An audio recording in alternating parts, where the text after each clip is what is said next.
Crazy കപ്പിൾസിന്റെ പുതിയൊരു വീഡിയോയിലേക്ക് എല്ലാവർക്കും സ്വാഗതം. പ്രാർത്ഥിക്കാത്ത ആളുകളില്ലല്ലോ അല്ലെ? നമുക്ക് പ്രാർത്ഥിക്കാനായിട്ട് ഓരോരോ കാരണങ്ങളും ഉണ്ടാവും. ഒരു അഗർബത്തിയുടെ പരസ്യത്തിൽ പറയാല്ലേ, എല്ലാവർക്കും ഉണ്ട് പ്രാർത്ഥിക്കാൻ ഓരോരോ കാരണങ്ങൾ എന്ന് പറയുന്ന പോലെ. നമ്മൾ എങ്ങനെയാണ് പ്രാർത്ഥിക്കുന്നത്? നമ്മൾ സാധാരണ ചെറിയ കുട്ടി ആയിരിക്കുമ്പോൾ തുടങ്ങി അവരോട് പറഞ്ഞു കൊടുക്കുന്ന, നിരന്തരമായിട്ട് നമ്മൾ എപ്പോഴും ഇങ്ങനെ എല്ലാ വീടുകളിലും ഉണ്ടാവുമായിരിക്കും അല്ലെ, പറഞ്ഞു കൊടുക്കുന്ന കാര്യങ്ങളുണ്ട്. അതായത് ഒരു 1.5 വയസ്സ് 2 വയസ്സ് സംസാരിക്കാൻ തുടങ്ങുമ്പോൾ തുടങ്ങി. ഇപ്പൊ ഹിന്ദു വീടുകളിലൊക്കെ ആണെന്നുണ്ടെങ്കിൽ വിളക്ക് കൊളുത്തുന്ന സമയമൊക്കെ ആവുമ്പോൾ കുഞ്ഞുങ്ങളുടെ അടുത്ത്, കുഞ്ഞു മക്കളുടെ അടുത്തുള്ള കാര്യമാട്ടോ ഞാൻ ഈ പറയണേ. അതേ ഉമ്പറ്റിയോട് പ്രാർത്ഥിച്ചേ, വാവൊന്നും വരുത്തല്ലേ, അല്ലെങ്കിൽ എന്താ പറയാ, കുസൃതി കാണിക്കല്ലേ, നല്ല കുട്ടിയാവണേ, ഇതൊക്കെ പ്രാർത്ഥിക്ക് എന്നൊക്കെ നമ്മൾ പറഞ്ഞു കൊടുക്കും. ഇതിങ്ങനെ പ്രായം മാറുന്നതിനനുസരിച്ചിട്ട് ചെറിയ ചെറിയ ഭേദഗതികളൊക്കെ വരുന്നു എന്നല്ലാതെ വലിയ മാറ്റങ്ങളൊന്നുമില്ല. നമ്മളിപ്പോഴും ആരാധനാലയങ്ങളിൽ ചെല്ലുമ്പോൾ, അമ്പലമായിക്കോട്ടെ പള്ളി ആയിക്കോട്ടെ, എല്ലാവരും പ്രാർത്ഥിക്കുന്ന ഒരു രീതി കാണും അല്ലെ. അതായത് നമുക്ക് ഇല്ലാത്തതിനെ കുറിച്ച് നമ്മൾ ഫോക്കസ് ചെയ്ത് അങ്ങനെയായിരിക്കും. അതായത് ഈ കഷ്ടപ്പാടുകളിൽ നിന്നൊക്കെ ഒരു മോചനം തരണേ ഭഗവാനെ, ഈ ദുരിതത്തിൽ നിന്നൊന്ന് എന്താണ് ഞങ്ങളെ മുക്തരാക്കണേ, അല്ലെങ്കിൽ ഒരുപാട് കടബാധ്യതകളുണ്ട്, ഇതൊക്കെ ഒന്ന് മാറ്റാനായിട്ട് സാധിക്കണേ, അല്ലെങ്കിൽ ഇതുപോലുള്ള അസുഖങ്ങളാണെങ്കിൽ അതിൽ നിന്നൊരു മാറ്റം വരണേ. അങ്ങനെയുള്ള കാര്യങ്ങളൊക്കെ ആയിട്ടായിരിക്കും നമ്മൾ കുറേ പരാതിപ്പെട്ടികളുമായിട്ടായിരിക്കും നമ്മൾ ചെല്ലുന്നത് അല്ലെ. പരാതികളുടെ ഒരു ഭാണ്ഡക്കെട്ട് നമ്മൾ അങ്ങോട്ട് അഴിച്ചുവിടും. ഇത് സ്വാഭാവികമാണ് എല്ലായിടത്തും. ചെറിയ ക്ലാസ്സിലായിരുന്നപ്പോ പോലും ഞാൻ ഉൾപ്പെടെ ഞാനൊക്കെ സ്ഥിരമായിട്ട് പറയുന്ന കാര്യങ്ങളാണ്. സ്കൂളിലൊക്കെ പഠിച്ചുകൊണ്ടിരിക്കണതാണ് ഏറ്റവും പേടിയുള്ള സബ്ജക്റ്റിലായിരുന്നു എനിക്ക് ഫിസിക്സും മാത്സും ഒക്കെ. അപ്പോ ആ ടീച്ചർ, അതായത് അത് പഠിപ്പിക്കുന്ന സിസ്റ്റർമാരായിരുന്നു. അപ്പോ ആ സിസ്റ്റർ അന്നത്തെ ദിവസം ദൈവമേ വരല്ലേ, അല്ലെങ്കിൽ എന്നോട് ക്വസ്റ്റ്യൻ ചോദിക്കല്ലേ, എനിക്ക് അടി കിട്ടല്ലേ, ഇങ്ങനെയൊക്കെയുള്ള കാര്യങ്ങളാണല്ലോ നമ്മൾ പ്രാർത്ഥിച്ചിട്ട് പോകുന്നത്. അപ്പോ ഇതിങ്ങനെ തന്നെ നമ്മൾ റിപ്പീറ്റ് ചെയ്ത് പോയിക്കൊണ്ടിരിക്കുന്നു. ഞാൻ പറഞ്ഞു വന്ന മറ്റൊന്നും അല്ല കേട്ടോ. ചിലർക്ക് പ്രാർത്ഥിച്ചു കഴിഞ്ഞാല് ഫലം കിട്ടുന്നുണ്ട്, ചിലർക്ക് കിട്ടുന്നില്ല. എല്ലാവരും അമ്പലങ്ങളിൽ പോവുക അല്ലെങ്കിൽ പള്ളിയിൽ പോവുകയൊക്കെ ചെയ്യുന്നുണ്ട്, നേർച്ചകൾ നേരുന്നുണ്ട്, വഴിപാടുകൾ കഴിക്കുന്നുണ്ട്, പ്രാർത്ഥിക്കുന്നുണ്ട്. പക്ഷെ ചിലർക്ക് മാത്രമേ അതിന്റെ റിസൾട്ട് കിട്ടുന്നു, ചിലർക്ക് കിട്ടുന്നില്ല. അതാണ് കാരണം. അതാണ് ഇന്നത്തെ ടോപ്പിക്ക്. എങ്ങനെയാണ് പ്രാർത്ഥിക്കേണ്ട ശരിയായ രീതി എന്നുള്ളത്. നമ്മൾ ഇതിനകത്ത് ആരെയാണ് കുറ്റപ്പെടുത്തുക? നമ്മൾ സാധാരണ രീതിയിൽ കുറേ പറഞ്ഞ് പ്രാർത്ഥിച്ചൊക്കെ കഴിഞ്ഞിട്ട് നമ്മൾ പറയും, ദൈവം എന്റെ പ്രാർത്ഥന മാത്രം ഒന്നും കേൾക്കുന്നില്ല, ദൈവത്തിന് ചെവി കേൾക്കില്ല, കണ്ണ് കാണില്ല, ഇതൊന്നും കാണുന്നില്ല കേൾക്കുന്നില്ല, എത്രയായി കഷ്ടപ്പെടുന്നു, എത്രയായിട്ട് പൈസ മുടക്കുന്നു എന്നൊക്കെ പറഞ്ഞിട്ട്. പിന്നെ ഇതിനിടയിൽ വേറൊരു കാര്യം കൂടി ഞാൻ പറയാം. നമ്മൾ കുറേ വിഷമിച്ച് ഇരിക്കുന്ന സമയത്തൊക്കെ എപ്പോഴും അങ്ങനെയാണല്ലോ, നമ്മുടെ മനസ്സ് ഡൗൺ ആവുമ്പോൾ. നിങ്ങൾ എപ്പോഴാ സാധാരണ അമ്പലങ്ങളിൽ പോവുക അല്ലെങ്കിൽ പള്ളിയിൽ പോവാന്ന് പറഞ്ഞു കഴിഞ്ഞാൽ എനിക്ക് തോന്നുന്നു ഒട്ടുമിക്കതും ക്രിസ്ത്യൻസിന് ഒരു റുട്ടീൻ പോലെ അതൊരു ഫിക്സ്ഡ് ആയിട്ട് വെച്ചിട്ടുണ്ടാവും. എല്ലാ സൺഡേയും പോകണം. സത്യക്രിസ്ത്യാനികളാണെങ്കിൽ എല്ലാ സൺഡേയും പള്ളിയിൽ പോകണമെന്നൊക്കെ ഞാൻ കേട്ടിട്ടുണ്ട്, എന്റെ കൂട്ടുകാരികൾ പറഞ്ഞു കേട്ടിട്ടുണ്ട്. അതങ്ങനെ പോകേണ്ടതാണ്, അല്ലെങ്കിൽ അച്ഛനത് വഴക്ക് പറയും, അല്ലെങ്കിൽ ഇന്ന കാര്യങ്ങളുണ്ട്, നമുക്ക് പള്ളിയിൽ കിട്ടേണ്ട കുറച്ച് കാര്യങ്ങൾ, ഇടവകയിൽ ചെയ്യേണ്ട കാര്യങ്ങൾ ഇതൊക്കെ ഉണ്ട്, അതൊക്കെ നമുക്ക് കിട്ടാതെ പോകും, അതൊക്കെ ചെയ്യണം. അപ്പൊ അതൊക്കെ അവർക്കൊരു മസ്റ്റ് ആയിട്ട്. പക്ഷെ അമ്പലങ്ങളിൽ പോകുന്നതിന് ഒരു മസ്റ്റ് ആയിട്ട് പറയുന്നില്ല, ഇന്ന ദിവസം പോകണം എന്നുള്ളതൊന്നും റെസ്ട്രിക്റ്റഡ് അല്ലാത്തത് കൊണ്ട് നമുക്ക് തോന്നുമ്പോഴായിരിക്കും പോകുന്നത്. ഇപ്പൊ എന്നെ സംബന്ധിച്ചൊക്കെ ആണെങ്കിൽ ചില വിശേഷ ദിവസങ്ങളെ, പിറന്നാളോ അല്ലെങ്കിൽ അങ്ങനെ എന്തെങ്കിലുമൊക്കെ കാര്യങ്ങൾ വന്നു കഴിയുമ്പോൾ, ഇല്ലെങ്കിൽ നോർമലി നമ്മൾ ഉൾപ്പെടെ എല്ലാവരും മനസ്സൊന്ന് ഡൗൺ ആയിരിക്കുമ്പോൾ, ശരിയല്ലേ, നമുക്ക് സന്തോഷം വരുന്നതിനേക്കാൾ നമ്മളൊന്ന് വിഷമിച്ചിരിക്കുമ്പോഴാണ് അമ്പലങ്ങളിൽ പോകണം, പ്രാർത്ഥിക്കണം, എന്തെങ്കിലുമൊക്കെ വഴിപാട് ചെയ്യണം എന്നൊക്കെ തോന്നുന്നത്. അപ്പോ ഈ പറയുന്ന മനസ്സ് ഡൗൺ ആയിരിക്കുമ്പോ ഇപ്പോഴും അങ്ങനെ തന്നെയാണ് കേട്ടോ. അതായത് ഞാൻ എന്താ പറയാ, നമ്മുടെ ഫോണില് ബാറ്ററി ലോ വരുമ്പോ നമ്മളൊന്ന് ചാർജ് ചെയ്യില്ലേ, അതേപോലെയുള്ള ഒരു കാര്യം തന്നെയാണ് നമ്മളും. നമ്മുടെ ബാറ്ററി ഒന്ന് ലോ ആകുമ്പോ അത് ചാർജ് ചെയ്യാനുള്ള ഒരു ഇടമായിട്ടാണ് ഞാനിപ്പോ ആരാധനാലയങ്ങളൊക്കെ തന്നെ കൺസിഡർ ചെയ്യണേ. മറ്റൊന്നുമല്ല കേട്ടോ, ഏറ്റവും പോസിറ്റിവിറ്റി ഉള്ള ഒരു സ്ഥലമാണ്, ഏറ്റവും പോസിറ്റീവ് ആയിട്ടുള്ള എനർജി നിറഞ്ഞിരിക്കുന്ന സ്ഥലമാണ് ആരാധനാലയങ്ങൾ എല്ലാം തന്നെ. അപ്പൊ അങ്ങനെയുള്ള ഒരു സ്ഥലത്ത് ചെന്നിട്ട് നമ്മൾ പ്രാർത്ഥിക്കേണ്ടതിന്റെ രീതിയും കൂടെ ഒന്ന് മനസ്സിലാക്കി കഴിഞ്ഞാൽ പെട്ടെന്ന് അതിന്റെ എഫക്റ്റ് കിട്ടും. അതുകൊണ്ടാണ് ഇപ്പൊ ഇങ്ങനെ ഒരു വീഡിയോ ചെയ്യുന്നത് കേട്ടോ. ഇതും ലോ ഓഫ് അട്രാക്ഷന്റെ ഭാഗമായിട്ട് തന്നെയാണ്. കാരണം നമ്മൾ അങ്ങനെയുള്ള ഒരു സ്ഥലത്ത് ചെല്ലുമ്പോൾ നമ്മൾ അവിടെ പറയുന്നത് നെഗറ്റീവ് ആയിട്ടുള്ള കാര്യങ്ങളായിരിക്കും. അതായത് പ്രാർത്ഥനാ രീതികൾ എന്ന് പറയുമ്പോൾ നമ്മുടെ ഇല്ലായ്മകളും കഷ്ടപ്പാടുകളും, ഞാൻ പറഞ്ഞില്ലേ, പരാതികളുടെ ഒരു ഭാണ്ഡക്കെട്ട് അഴിച്ചിടുന്ന ഒരു സ്ഥലമാണ് ക്ഷേത്രങ്ങൾ നമ്മൾ സാധാരണ ചെയ്യുന്നത്. പക്ഷെ അവിടെ അങ്ങനെയല്ല ചെയ്യേണ്ടത്. അപ്പൊ ചെറിയൊരു മാറ്റം നമ്മുടെ പ്രാർത്ഥനയിൽ വരുത്തുക. പോസിറ്റീവ് അഫർമേഷൻ നമ്മൾ അവിടെ ഉരുവിടുക. ഓക്കെ, അപ്പം നിശബ്ദതയുള്ള ഒരു സ്ഥലമായിരിക്കുമല്ലോ ആരാധനാലയങ്ങളെല്ലാം. അപ്പൊ തികച്ചും നമ്മൾ അവിടെ പോകുമ്പോൾ നമ്മൾ പറയില്ലേ, ശരീരവും മനസ്സും ശുദ്ധിയാക്കിയിട്ട് വേണം നമ്മൾ ആരാധനാലയങ്ങളിൽ പോകാനെന്ന്. അത് പണ്ടുള്ളവർ പറയണം. അതൊക്കെ ഓരോരുത്തരുടെ വിശ്വാസം, കാര്യങ്ങളൊക്കെ. മറ്റൊന്നുമല്ല, നമുക്ക് മനസ്സ് ശുദ്ധിയാക്കിയിട്ട് പോണെന്ന് പറയുന്നത്, അതായത് മനഃശുദ്ധി, ശരീരശുദ്ധിയേക്കാൾ ഞാൻ പ്രാധാന്യം കൊടുക്കുന്നത് മനഃശുദ്ധിക്കാണ്. ശരീരം എത്ര തന്നെ കുളിച്ച് വെടുപ്പാക്കി നമ്മൾ നല്ല തേച്ചലക്കിയ വസ്ത്രമൊക്കെ ധരിച്ചു പോയിട്ടും മനസ്സിൽ കുറേ കുശുമ്പും അസൂയയും മറ്റുള്ളവരോടുള്ള വൈരാഗ്യവും നിറച്ച് ഏത് അമ്പലത്തിലല്ല പള്ളിയിൽ പോയി നമ്മൾ പ്രാർത്ഥിച്ചു കഴിഞ്ഞാലും, അല്ലെങ്കിൽ മറ്റൊരാൾക്കൊരു ദോഷം വരണം എന്നുള്ള രീതിയിലൊക്കെ നമ്മൾ പ്രാർത്ഥിച്ചു കഴിഞ്ഞാൽ എന്താ പിന്നെ അതിന്റെ ഒരു കാര്യമുള്ളത്? അതൊന്നും എഫക്റ്റീവ് അല്ല, അല്ലെ? നമുക്ക് തന്നെ ദോഷം വരുത്തുന്ന കാര്യങ്ങളാണ് നമ്മൾ ചെയ്തുകൊണ്ടിരിക്കുന്നത്. അപ്പൊ ഞാൻ വിശ്വസിക്കുന്നത് കൂടുതലും മനഃശുദ്ധിയിലാണ്. അപ്പൊ നമ്മൾ നമ്മളെ ക്ലീൻ ആക്കി വെക്കുക, എന്നിട്ട് നമ്മൾ പോസിറ്റീവ് ആയിട്ടുള്ള അഫർമേഷൻസ് പ്രൊവൈഡ് ചെയ്യുക. ഉദാഹരണത്തിന്, ഒരു അസുഖം മാറണം എന്നുള്ളൊരു കാര്യമാണ് നമ്മളുടെ മനസ്സിൽ ഉള്ളത് എങ്കിൽ ആരോഗ്യവതി, അല്ലെങ്കിൽ ഈ പറയുന്ന പോലെ ആരോഗ്യം തന്നതിന് അനുഗ്രഹിക്കണേ ഭഗവാനെ, അല്ലെങ്കിൽ ആരോഗ്യം തന്ന് നല്ലൊരു ആരോഗ്യവതി ആയിരിക്കുന്നതിന് അനുഗ്രഹിക്കണേ ഭഗവാനെ എന്നൊക്കെ പറഞ്ഞിട്ട് നമുക്ക് പ്രാർത്ഥിക്കാം.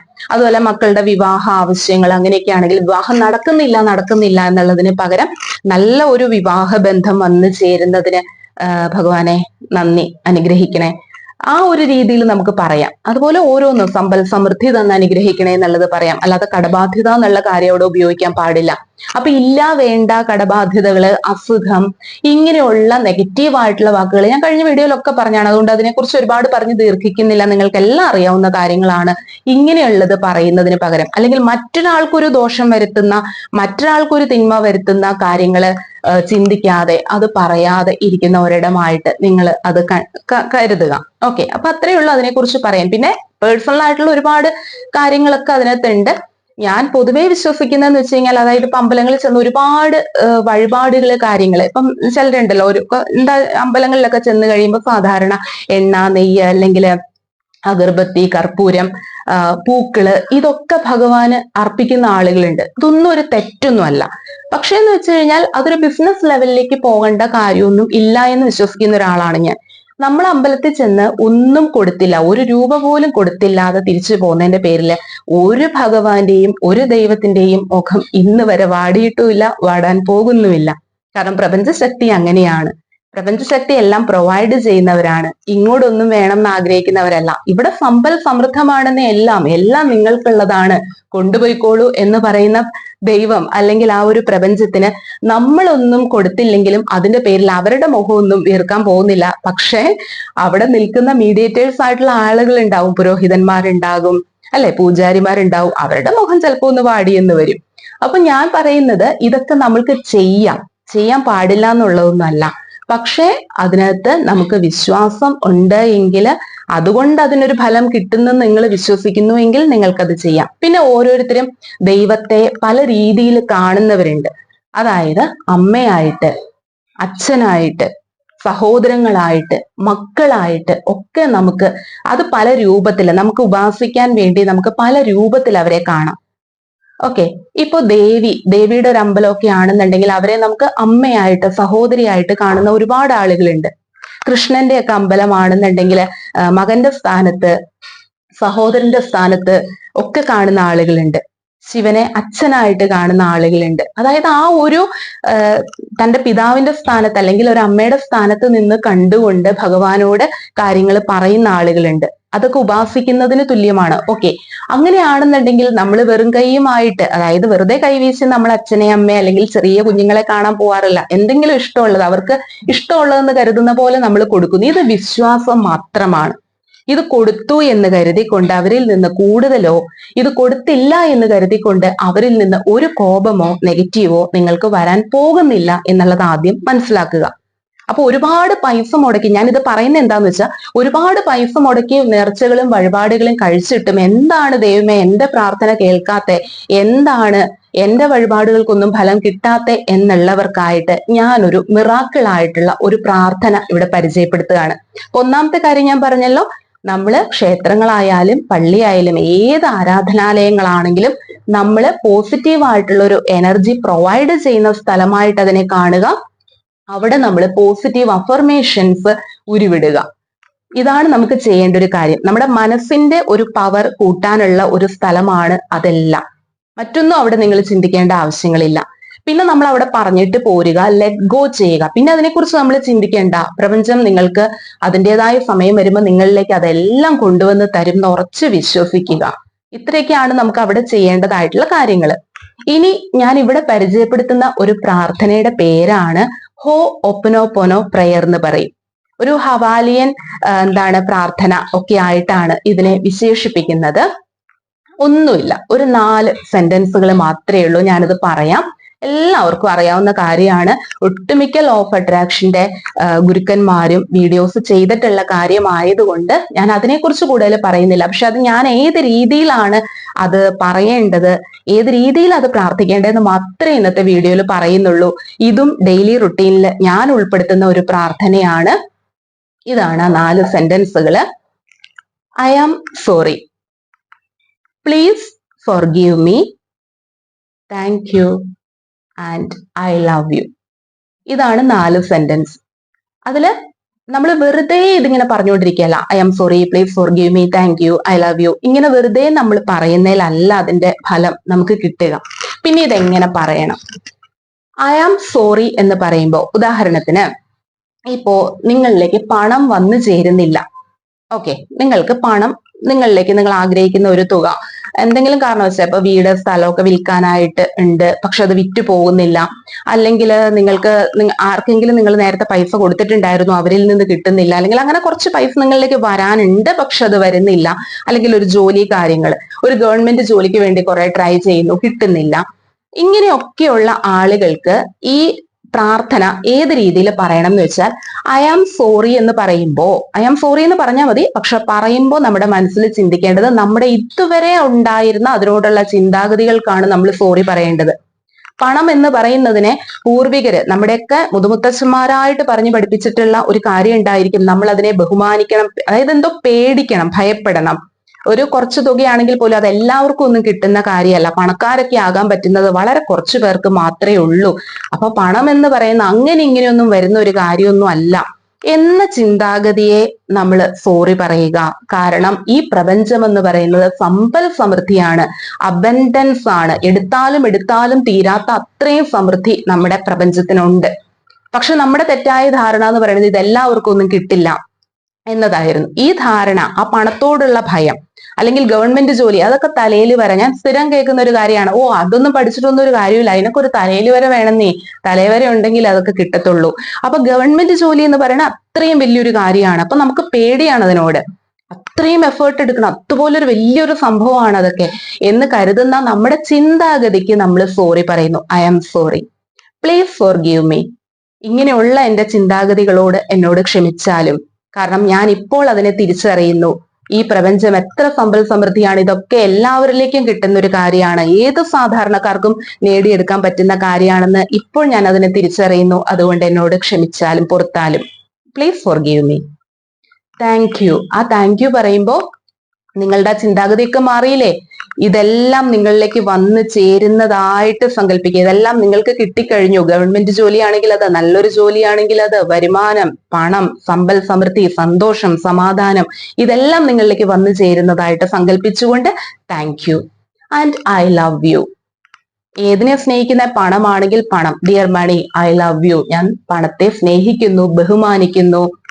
അതുപോലെ തന്നെ ആ പണം നിങ്ങളിലേക്ക് കിട്ടിക്കഴിയുമ്പോൾ തന്നെയുണ്ടല്ലോ, അതിനകത്ത് സ്വാർത്ഥതയല്ല. നമുക്ക് കിട്ടുന്ന പണത്തിന്റെ ഒരു ഭാഗം നമ്മൾ പാവപ്പെട്ടവർക്ക് എന്തെങ്കിലും ഒരു കാര്യം ചെയ്യുന്നതിനായിട്ടും കൂടെ നിങ്ങൾ മാറ്റിവെച്ച് അവരുടെ സന്തോഷം, അതായത് നിങ്ങൾക്ക് കിട്ടുന്നതിന്റെ ഒരു വീതം കൊണ്ട് മറ്റുള്ളവരുടെ ഒരു സന്തോഷത്തിന് കാരണമാകുന്ന ഒരു പ്രവൃത്തിയും കൂടെ ചെയ്യുമ്പോൾ അവരുടെ സന്തോഷം കൂടെ നിങ്ങൾ ഫീൽ ചെയ്യാണ്. I love U. ആ പണത്തോടാണെങ്കിൽ അത്, ജോലിയോടാണെങ്കിൽ അത്, ഇതെന്തിനും ഉപയോഗിക്കാവുന്ന പ്രയർ ആണ് കേട്ടോ. അതായത് വ്യക്തിബന്ധങ്ങളിൽ ഉപയോഗിക്കാം. നിങ്ങൾക്ക് ഒരാളോട് പിണക്കാണ്, അല്ലെങ്കിൽ അവര് നിങ്ങളോട് മിണ്ടുന്നില്ല, പിണക്കമാണെങ്കിൽ ആ വ്യക്തിയുമായിട്ടുള്ള നിങ്ങളുടെ ബന്ധം നല്ല രീതിയിൽ പോവാൻ അവിടെ പറയാം. അവിടെ പേരെടുത്ത് പറയാം വ്യക്തിയുടെ. ഇപ്പൊ കണ്ണൻ എന്നൊരു വ്യക്തിയാണെങ്കിൽ dear Kannan, I am sorry, please forgive me എന്നുള്ള രീതിയിൽ അത് ഉപയോഗിക്കാം. വ്യക്തിയുടെ പേരെടുത്ത് പറയാം. പണമാണെങ്കിൽ പണത്തോട്, dear money, I am sorry, please forgive me, ആ രീതിയിൽ പറയാം.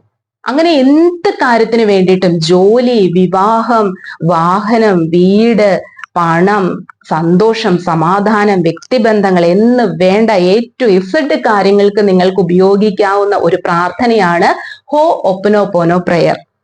ഈ 4 സെന്റൻസുകൾ വെറുതെ പറയുന്നതിൽ മാത്രമല്ല, ആ പറയുമ്പോൾ ഈ ഒരു കാര്യം എന്തിനെ കുറിച്ചാണോ ആ ഒരു കാര്യം കൂടെ ഉൾപ്പെടുത്തിക്കൊണ്ട്, ഇപ്പൊ പണത്തോടുള്ളതാണെങ്കിൽ ആ പണത്തോടുള്ള കാര്യം, നമ്മൾ എന്തിനാണ് സോറി പറയണത്, എന്തിനാണ് ഫോർഗീവ് ചെയ്യണം എന്ന് പറയുന്നത്, എന്തിനാണ് താങ്ക് യു പറയുന്നത്, എന്തിനാണ് ലവ് യു പറയുന്നത്, ഇതിന്റെ കാര്യം കൂടെ നിങ്ങൾ മനസ്സിലാക്കിക്കൊണ്ട് അത് മനസ്സിൽ എന്താ പറയുക ഫീൽ ചെയ്തുകൊണ്ട് നിങ്ങൾ ഈ ഒരു 4 സെന്റൻസ് എല്ലാ ദിവസവും രാവിലെയോ അല്ലെങ്കിൽ രാത്രി ഉറങ്ങാൻ പോകുന്നതിന് മുമ്പോ സ്വസ്ഥമായിട്ടിരിക്കുന്ന സമയം, ഞാൻ അതേ ഉദ്ദേശിക്കുന്നുള്ളൂ, അത് എപ്പോഴാണെന്ന് വെച്ചാൽ അപ്പോൾ നിങ്ങൾക്ക് ഈ ഒരു പ്രാർത്ഥന ചൊല്ലാം. ഈ പ്രാർത്ഥന ചൊല്ലുമ്പോൾ നിങ്ങൾ എന്താ പറയാ കുളിച്ചിട്ടുണ്ടോ എന്നുള്ളത് വിഷയമല്ല. അതായത് നമ്മളിപ്പോ സാധാരണ അമ്പലങ്ങളിൽ പോകുമ്പോൾ അല്ലെങ്കിൽ വിളക്ക് കൊളുത്തുന്നതിനൊക്കെ മുമ്പ് കുളിക്കുക എന്ന് പറയില്ലേ, ഈ പ്രാർത്ഥന ചൊല്ലുമ്പോൾ നിങ്ങൾ കുളിച്ചിട്ടുണ്ടോ കുളിച്ചിട്ടില്ലയോ എന്നുള്ളത് വിഷയമല്ല.